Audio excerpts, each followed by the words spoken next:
இப்போது புதிய அறிமுகம் ஆச்சி ஹோட்டல் சாம்பார் 50 கிராம் ரூபாய் 20 மட்டுமே.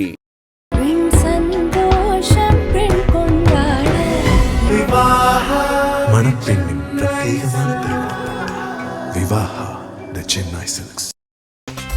No compromise. உங்க சைடுலயும் எங்க சைடுலயும். It's a GT promise. GT Holidays, South India's #1 travel brand. Annamalai ஏன் தொகுதி பொறுப்பாளர் பதவியிலிருந்து ராஜினாமா பண்ணணும்? என்ன காரணம், என்ன பின்னணி? என்ன காரணம் சொன்னாருன்னா, எங்கள் அப்பாவுக்கு உடம்பு சரியில்லை, என்னால் முழு நேரம் பண்ண முடியாது. அது உண்மையாக இருக்கலாம், நமக்கு தெரியாது. ஆனால் is not happy with the party. அவர் ஒரு முழு மூச்சாக இறங்கி வேலை செய்யணும்னு இருக்கும்போது நீங்கள் 5 தொகுதி 6 தொகுதி மட்டும் பார்த்துக்கங்கன்னா அது எப்படி சரிப்பட்டு வரும்? அண்ணாமலைக்கு வாய்ப்புகள் மறுக்கப்படுகிறதான்றா கண்டிப்பாக மறுக்கப்படுகிறது. அவருக்கு உண்டான முக்கியத்துவத்தை கொடுக்க பாஜக தவறிவிட்டது. நிர்மலா சீதாராமன் வர்சஸ் அண்ணாமலை மோதல், அதோடைய இன்னொரு வடிவம் தான் அண்ணாமலை புறக்கணிப்பின் காரணமா இருக்கலாம். நான் கேள்விப்பட்ட வரைக்கும் அவர் சொல்கிறாராம், என்னங்க இந்த மாதிரி நான் ஆக்டிவாக பண்ணித்தரேன், ஜெயிக்க வச்சு காட்டுறேன் அப்படின்னு சொல்லும்போது கூட என்னுடைய உதவியை மத்திய பாஜக எடுத்துக்க மாட்டேங்கிறதுனா நான் என்ன பண்ணுறது? மத்திய பாஜக போகிற ரூட் தப்பான ரூட். அண்ணாமலை அப்செட் ஆகி வந்தாங்கன்னா அந்த ஓட்டெல்லாம் பாஜக வராது, அது பாஜகவுக்கு தான் நஷ்டம். எலெக்ஷனில் கண்டெஸ்ட் பண்ண வேணாங்கிற முடிவுக்கு அண்ணாமலை வந்துட்டாரா? இப்போ இருக்கிற நிலைமை பிரகாரம் கண்டெஸ்ட் பண்ண வேண்டாம் தான் நினைக்கிறேன். ஏன் சார்? ஏன்னா அவருக்கு திராவிட கட்சிகளோட உதவியோடு திருப்பி எம்எல்ஏ ஆகணும்னு அவருக்கு பிடிக்கல. அண்ணாமலைக்கு அதிமுக கூட்டணி பிடிக்கலையா? அண்ணாமலைக்கு எந்த திராவிட கட்சிகள் கூட்டணியும் பிடிக்கும். ஸோ எடப்பாடியார் மனசு கஷ்டப்படக்கூடாது அப்படிங்கிறதுக்காக அண்ணாமலைக்கு பொறுப்புகள் கொடுக்காம இருக்காங்களா? எடப்பாடியை திருப்தி பண்ணணும்னு பாஜக இறங்கிட்டுன்னா, அவரை திருப்தி பண்ணணும்னு அண்ணாமலை பலி கொடுத்தீங்கன்னா அது தட் இஸ் நாட் ரைட். பாஜகவுக்கு எத்தனை சீட்டு கொடுக்க எடப்பாடி தயாரா இருக்காரு சார்? 30 ஃபைனலைஸ் பண்ணியாச்சு. 30ல் கிட்டத்தட்ட 200 பேர் போட்டி பண்ணணுன்றாங்க. எப்படி 30 கொடுக்க போறாங்கன்னு தெரியல. எந்த தொகுதி சார் ஹை டிமாண்ட்ல இருக்கு? மயிலாப்பூர் ஹை டிமாண்ட்ல இருக்கு. ஓபிஎஸ் என்ன சார், என்டிஏக்குள்ள வருவாரா மாட்டாரா? ஓபிஎஸ் திமுகல துணை பொதுச் செயலாளர் போஸ்ட் கேட்கிறார், பையனுக்கு ராஜ்யசபா பதவி கேட்கிறார். ஸ்டாலினை பொறுத்த வரைக்கும் சரி பரவாயில்ல எடுத்துக்கலாம், ஓபிஎஸ் தானே கட்சியில் போட்டோம் அப்படின்ற ஒரு மீனிங்ல இருக்கார்.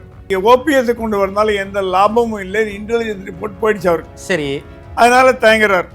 அதே நேரத்தில் ஓபிஎஸ் விடுறதுக்கும் அவருக்கு மனசு இல்லை.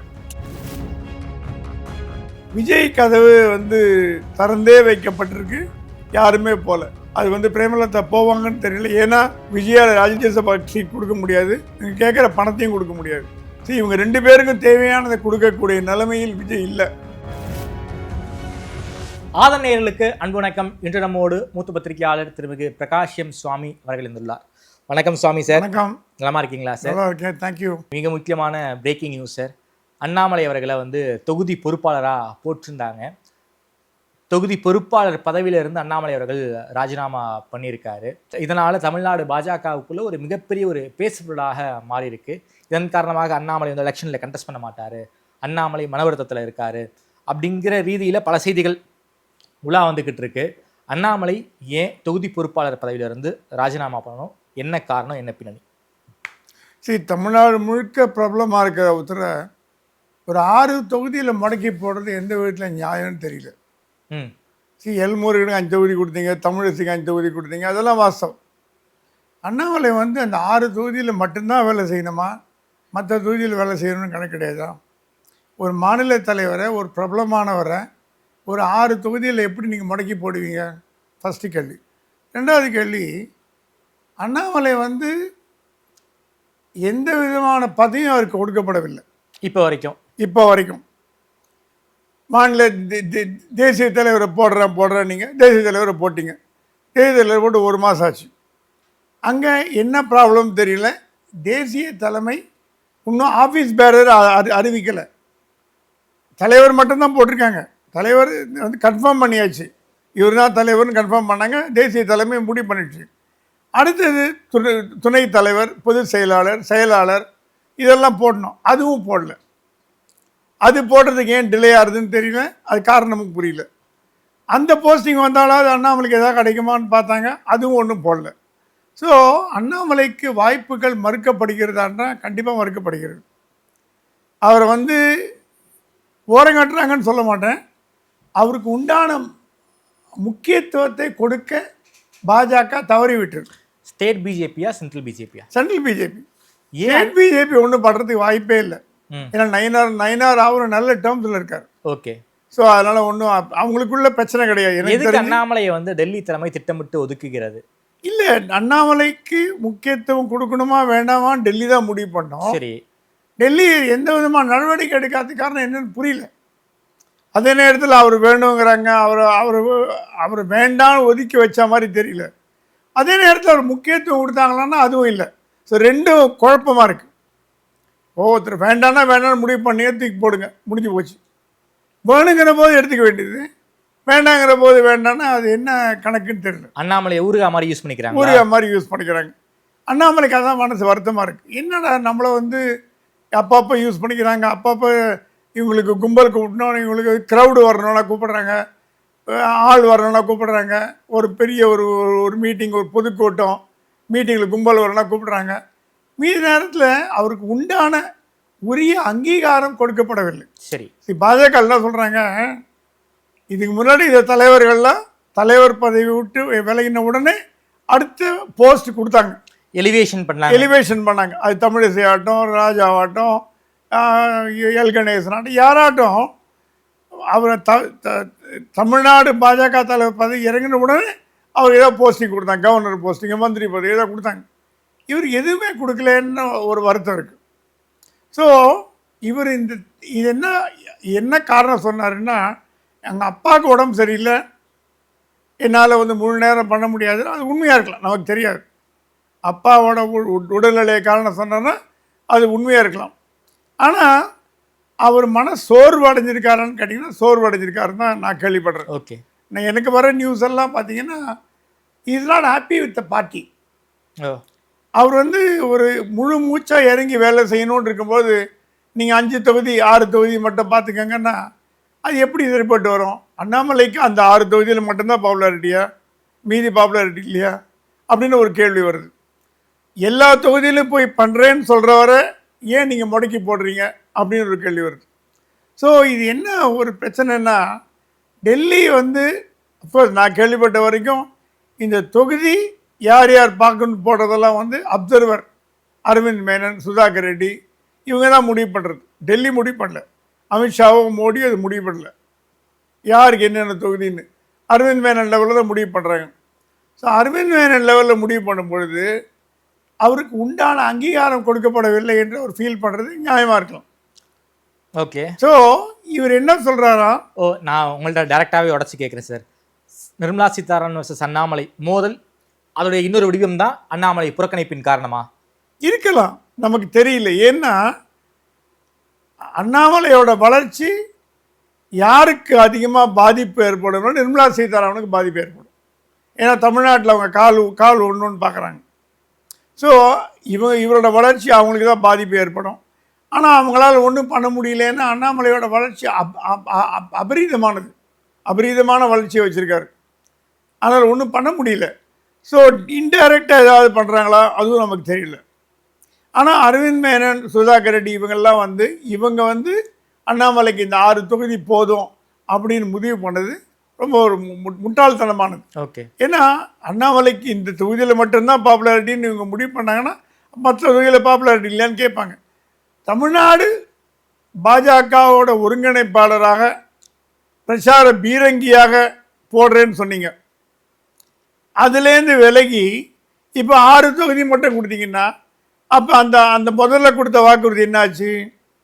இவர் தான் பிரச்சார அணியோட தலைவர், பிரச்சாரம் இவர் தலைமையில் தான் நடக்கும், இவர் தான் எல்லா தொகுதிக்கும் போவார் அப்படின்னு ஒரு வாக்குறுதி கொடுத்துட்டு இப்போ திடீர்னு நீங்கள் பேக் அடிச்சிங்கன்னா அவர் என்ன பண்ணுவார்?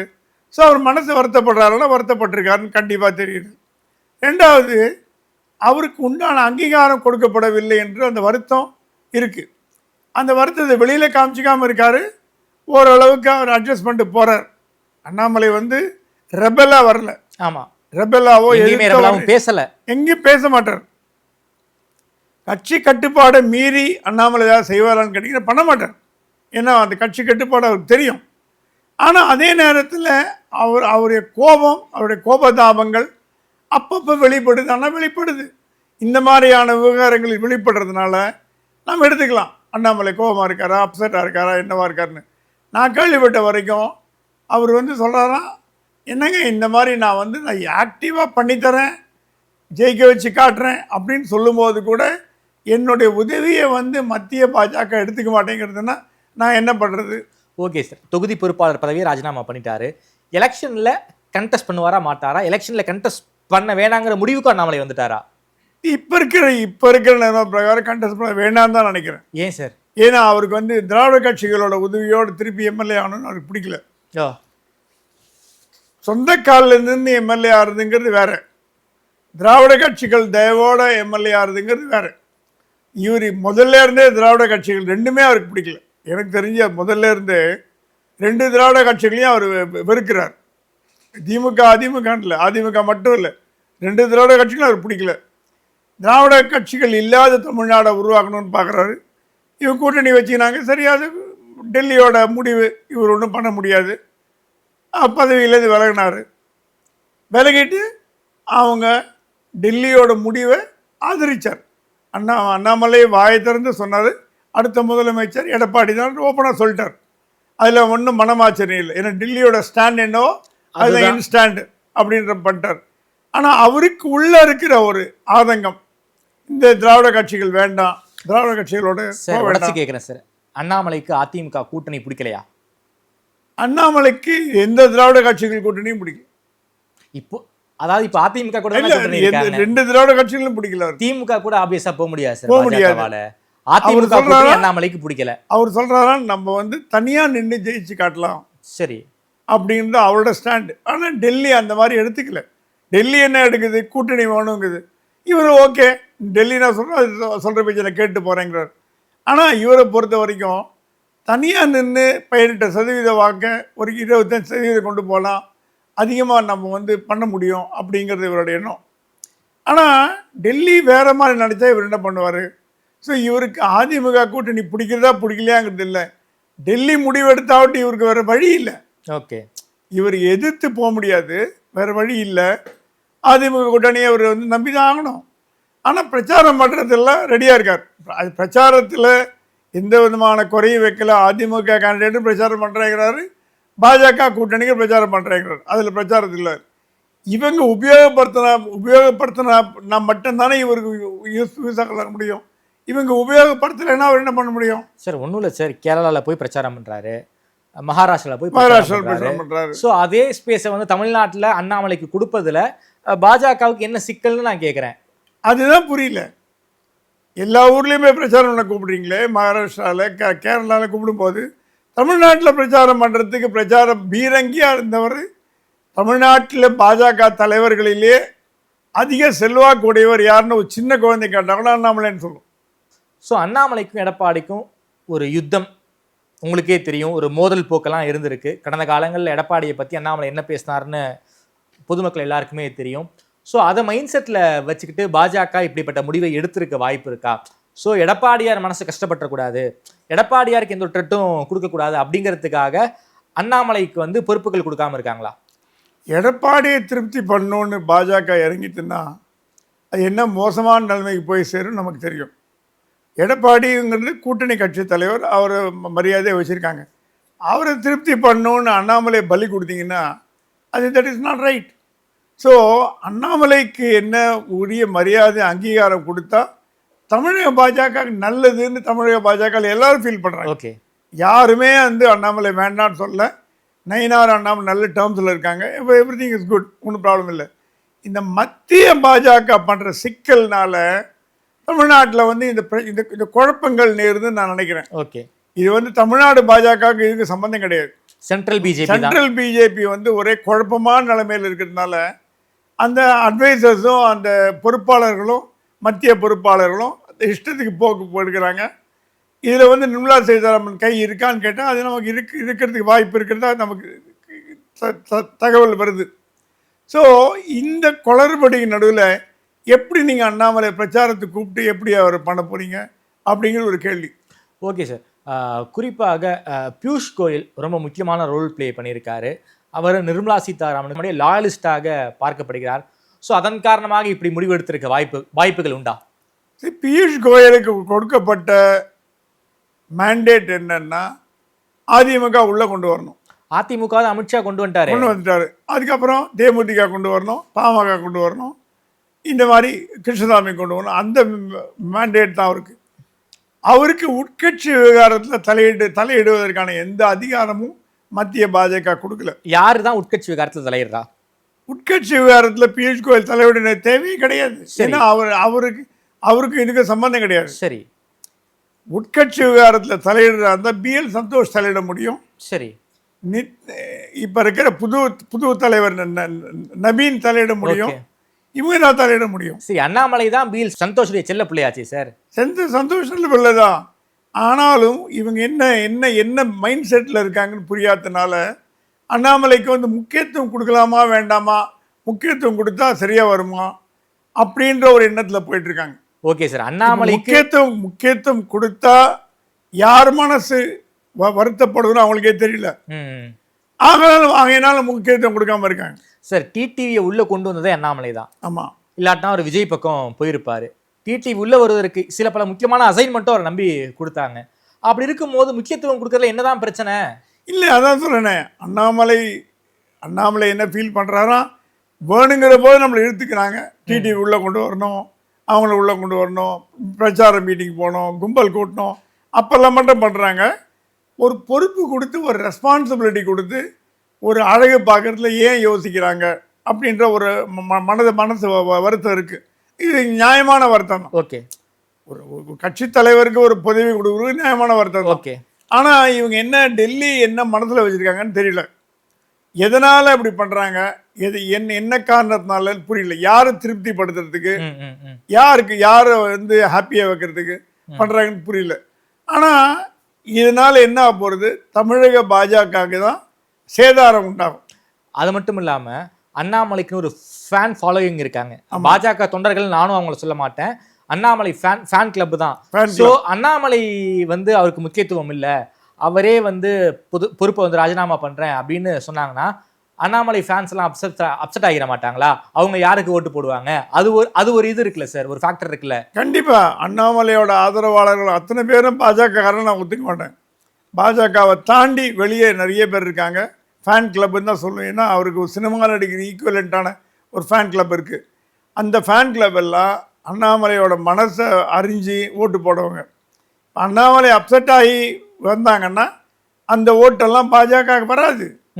அது பாஜகவுக்கு தான் நஷ்டம். அது பாஜக ஏன் புரிஞ்சிக்க மாட்டேங்குதுன்னு தெரியல. சரி, அந்த வாக்குகளில் அண்ணாமலையோட ஆதரவாளர் வாக்குகள், கணிசமான வாக்குகள் அண்ணாமலைக்கு வராமல் போச்சுன்னா, பாஜகவுக்கு வராமல் போச்சுன்னா நஷ்டம் பாஜகவுக்கு தான். அது புரிஞ்சிக்காம இவங்க இப்போ ஏன் இந்த மாதிரி பிஹேவ் பண்ணுறாங்கன்னு தெரியல. அண்ணாமலையை சரியாக ஹேண்டில் பண்ணல மத்திய பாஜக சரியாக ஹேண்டில் பண்ணல. அவரை ஒழுங்கான முறையில் ஹேண்டில் பண்ணியிருந்தாங்கன்னா, அவரை தூக்கி விட்டாங்கன்னா கட்சிக்கு நல்லது வரும். அண்ணாமலைக்கு எலிவேஷன் கொடுக்கணும். எலிவேஷன் கொடுத்து அவரை தட்டி கொடுத்து அவர் வேலை வாங்க பார்த்தீங்கன்னா அவர் நிறைய வேலை செய்வார், கட்சிக்கு உழைப்பார். ஓகே, அவரை அவர் தட்டி கொடுத்து வேலை செய்யாமல் அவர் முடக்கி போட்டிங்கன்னா கட்சி கெட்டது அப்படின்னு அவங்களுக்கு புரிய மாட்டேங்குது. அது என்ன காரணத்தால பண்ணுறாங்கன்னு தெரியல, என்ன உள்நோக்கம் அப்படின்னு புரியல. ஆனால் இவங்க போகிற ரூட்டு பார்த்தீங்கன்னா தப்பான ரூட்டில் போகிறாங்க.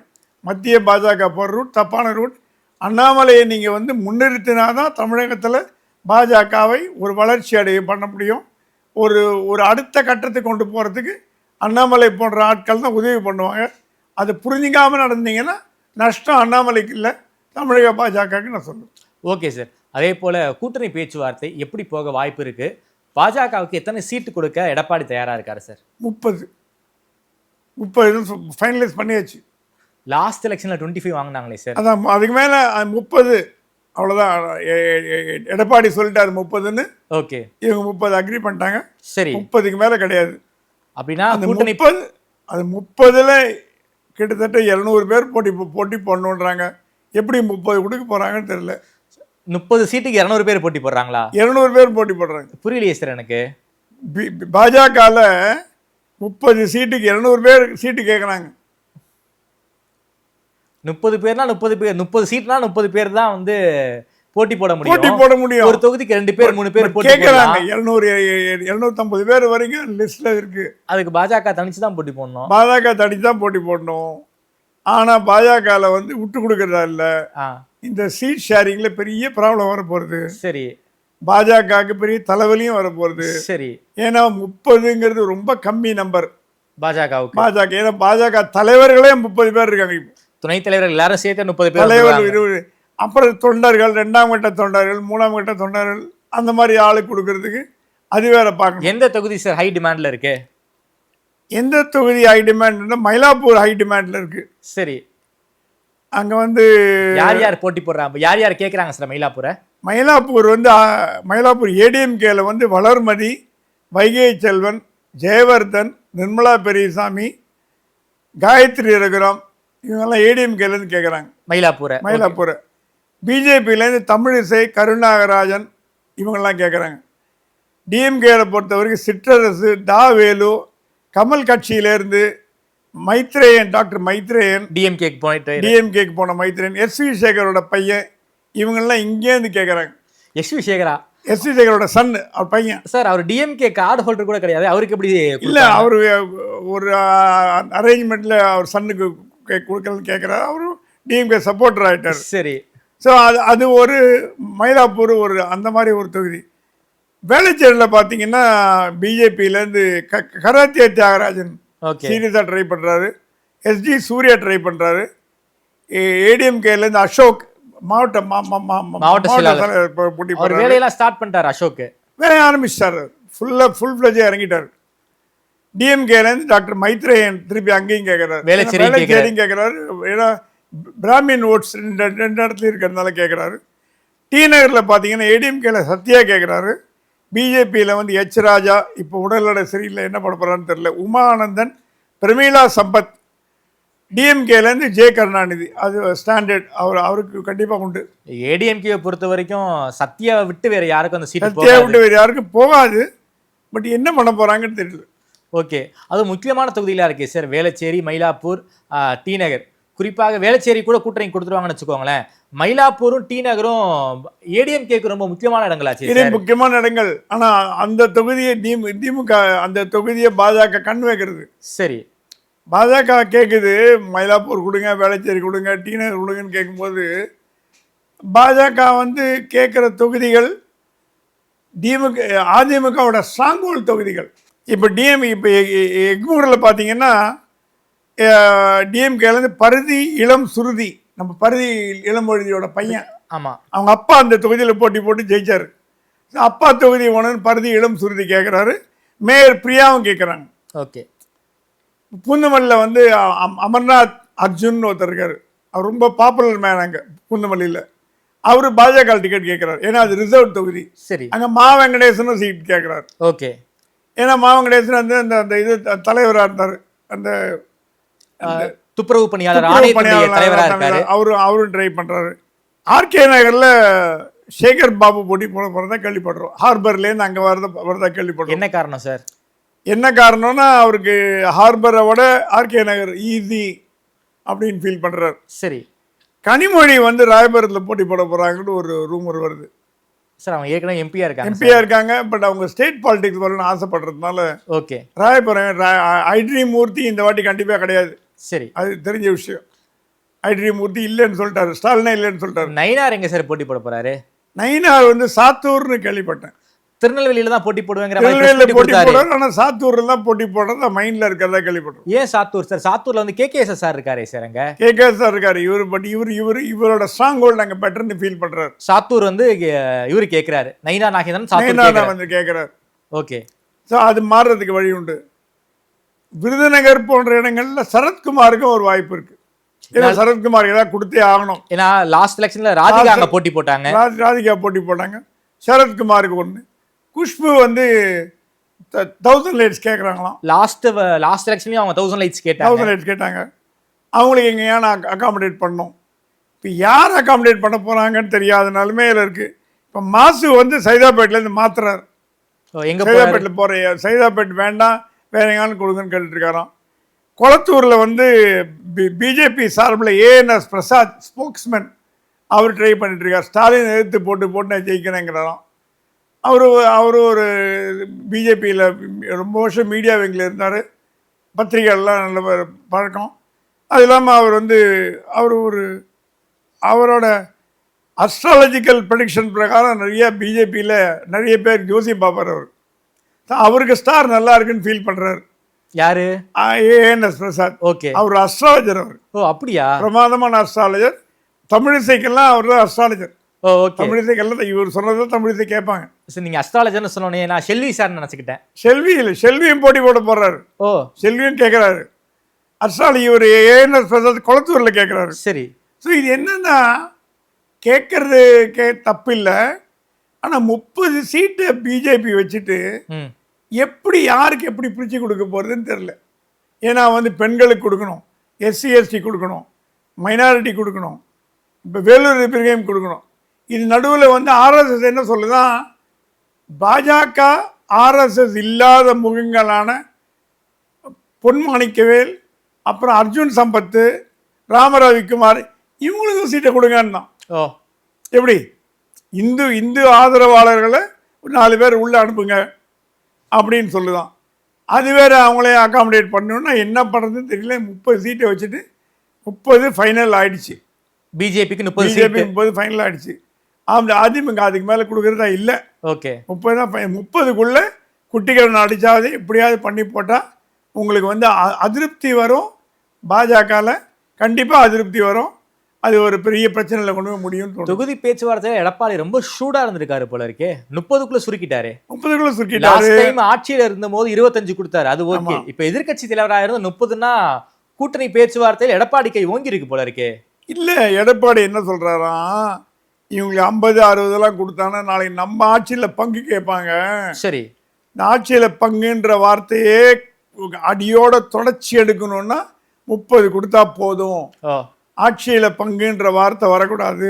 சரி, அந்த எண்ணமே அவங்களுக்கு வரக்கூடாது. ஓகே, அந்த ஐடியாவே வரக்கூடாது. அதுக்கு ஒரே வழி 30 கொடுத்து அவங்கள அடக்கிட்டோம்னா ஆட்சியில பங்கு கேட்கறது வாய்ப்பு இல்லை. சரி, அப்படி கால்குலேட் பண்றாரு அவர். ஆட்சியில் பங்கு கேட்கறாங்கல்ல, அதை என்டிஏ ஆட்சின்னு சொல்றாங்க. என்டிஏ ஆட்சின்றாங்க. ரெண்டுக்குமே பிளாக் பண்றதுக்கு 30 கொடுத்துட்டு உட்கார வச்சுட்டு 30ல் 20 25 ஜெயிச்சு நீங்கள் வாங்க அசம்பிளியில் உட்காருங்க, உட்காந்துட்டு போங்க, எம்எல்ஏ மாதிரி வந்துட்டு போங்க, அவ்வளோதான். அதுக்கு மேலே எந்த ரூலும் கிடையாது. டிடிவி எல்லாம் எப்படி அகாமடேட் பண்ண போறாங்க? என்டிஏ கொடுக்குமா இல்ல எடப்பாடியே கொடுத்துருவாரா டிடிவி? இல்லை, இந்த 30 என்டிஏ இல்லை, ஒன்லி ஃபார் பிஜேபி. அதுக்கு மேலே 10 கொடுத்து 10 15 கொடுத்து அதை டிடிவி தினகரன், கிருஷ்ணசாமி, பாரிவேந்தர், ஏசி சண்முகம் ஆளுக்கு 2 3 பிரிச்சுக்கிற மாதிரி ஒரு 15 கொடுத்து 45 வர்ற மாதிரி கணக்கு. ஓகே, இந்த 30ங்கிறது பிஜேபிக்கு மட்டுமே. மட்டும் 30 என்டிஏ கிடையாது. என்டிஏக்கு மேலே ஒரு 10 15 கொடுக்கறது வாய்ப்பு உண்டு. Okay sir. ஓபிஎஸ் என்ன சார், என்டிஏக்குள்ள வருவாரா மாட்டாரா? ஓபிஎஸ் திமுகவில் துணை பொதுச் செயலாளர் போஸ்ட் கேட்கிறார். துணை பொதுச் செயலாளர் போஸ்ட். இப்போ மந்திரியெல்லாம் வேணான்ட்டார். ஓகே, துணை பொது என்ன 1 மந்த்ல கவர்மெண்ட்டே மாற போகுது. ஆமா, இப்போ எதுக்கு மந்திரி வேணாம், துணை பொதுச் செயலாளர் பதவி திமுக ரொம்ப முக்கியமான பதவி சார். ரொம்ப முக்கியமான பதவி. ஏன்னா திமுகவுடைய மாநாடு எந்த ஒரு நிகழ்ச்சியா இருந்தாலும் துணை பொதுச் செயலாளர் எல்லாருமே மேடையில உட்கார வைப்பாங்க. ஏன்னா ரொம்ப முக்கியமான போஸ்ட் திமுகவை பொறுத்த வரைக்கும். அது கேட்கிறார். அது கேட்டு அவர் பையனுக்கு ராஜ்யசபா பதவி கேட்கிறார். ஓகே, அவர் எம்எல்ஏ பதவி கூட எனக்கு கவலை இல்லை. ஓகே, ஆனால் டிஎம்கே என்ன ஃபீல் பண்ணுதான், ஓபிஎஸ் வர்றதுனால நமக்கு என்ன லாபம் அப்படின்னு பார்க்குது. ஓபிஎஸ்ஸால அவருடைய அணி வாக்குகளை கொண்டு வர முடியுமா? அவரோட ஓபிஎஸ்ஸே தனிமரமா நிற்கிறார். இல்ல, அவரோட அணியோ இல்ல, அவருடன் அவருடைய ஜாதி வாக்குகளோ கொண்டு வர முடியுமா அப்படின்னு பார்க்குறாங்க. ஓகே, அது வராதுன்னு தெரிஞ்சு போச்சு அவங்களுக்கு. இன்டெலிஜென்ஸ் ரிப்போர்ட் பிரகாரம் குட்டிக்கரண் அடிச்சாலும் ஓபிஎஸ் பின்னாடி யாரும் இல்லை. ஓகே, எந்த வாக்காளர்களும் கிடையாது. அந்த வாக்காளர்கள்லாம் திமுகவுக்கு போட மாட்டாங்கன்ற நியூஸும் வந்திருக்கு. ஓகே, அவருடைய ஆதரவாளர்கள், பொதுமக்கள் ஆதரவாளர்கள் அதிமுக சேர்ந்தவங்க. ஆமா, அவங்க திமுகவுக்கு போடுவாங்கன்னு மாட்டாங்க, நிச்சயமா கண்டிப்பா எதிர்பார்க்க முடியாது. ஸோ நீங்க ஓபிஎஸ் கொண்டு வரனால எந்த லாபமும் இல்லை. இன்டெலிஜென்ஸ் ரிப்போர்ட் போயிடுச்சு அவருக்கு. சரி, அதனால தயங்குறார். அதே நேரத்தில் ஓபிஎஸ் விடுறதுக்கும் அவருக்கு மனசு இல்லை.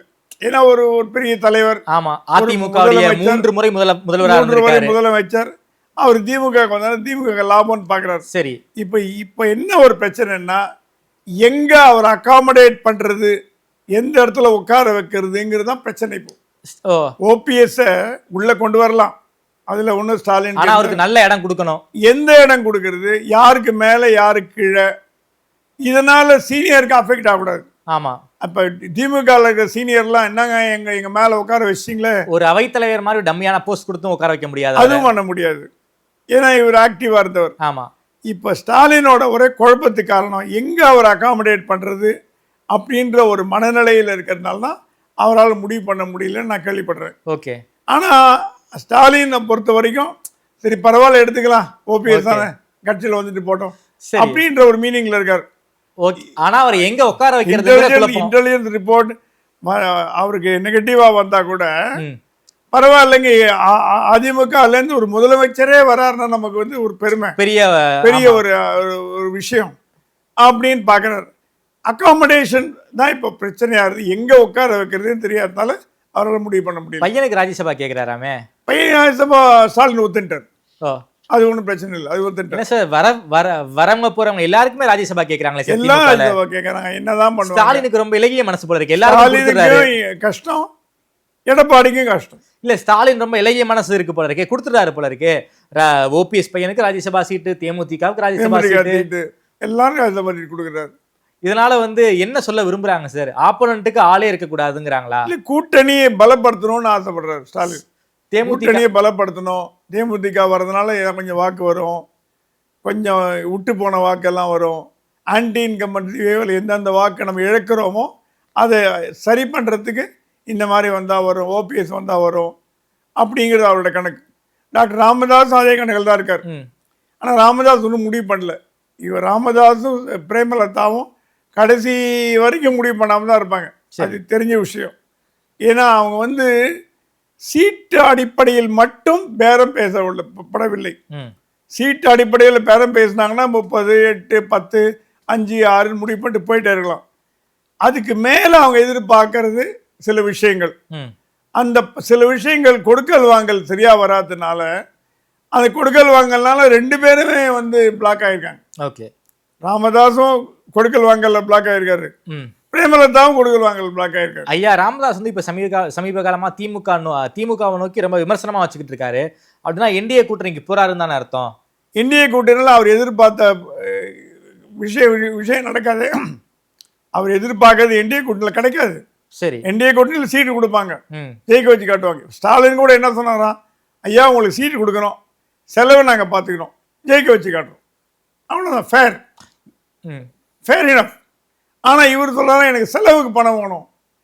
இவர் 2 பேருமே கேட்குறது செலவுக்கு பணம் வேணும்னு கேட்குறாங்க. ஓகே, அதுதான் வந்து பிரச்சனையாக இருக்குது. அது சாதாரண அமௌண்ட்டில் 500 கோடி அந்த மாதிரி போய் கேட்கும் பொழுது சாதாரண அமௌண்ட்டாக இல்லை. ஸோ இங்கே தான் பிரச்சனை வருது. ஓகே, ஆகவே இந்த சீட்டு அடிப்படையில் அவங்களுக்குள்ள பிரச்சனை வந்ததுன்னா தீர்த்துக்கிறது ரொம்ப ஈஸியாக போயிடும். சீட்டு அடிப்படையை தாண்டி நோட் அடிப்படையில் வர்றதுனால சில பிரச்சனைகள் தாங்க முடியாமல் போயிட்டுருக்கு. அது ஏதாவது ஒரு முடிவு வந்து ஏதாவது ஒரு பக்கம் கதவை அடைச்சிட்டாங்கன்னா அடுத்த பக்கம் ஆட்டோமேட்டிக்காக இப்போ 2 கதவும் திறந்துருக்கு. என்டிஏ கதை ஒன்று, டிஎம்கே கதை ஒன்று. ஏதாவது ஒரு கதவை அடைச்சிட்டாங்கன்னா ஆட்டோமேட்டிக்காக இன்னொரு பக்கம் போகணும். சார் விஜய்னு ஒரு கதவு இருக்குல்ல சார், விஜய் கதவு வந்து திறந்தே வைக்கப்பட்டிருக்கு, யாருமே போகல.